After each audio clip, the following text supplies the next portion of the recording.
buno bubaka bugende erigwe omukuru eyantuma ogenda okuba Ichuli amasasi sevo kuyisa emirundi meka njagala sente zange. I need my money, or else I'm gonna unmask myself so that people can identify me and you see what's next.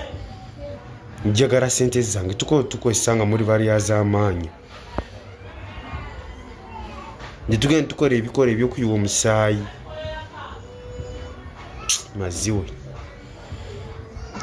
Katonda anyigira ffe abase simwe mwe mututuma ne mudabiteyo yamwe kulinda.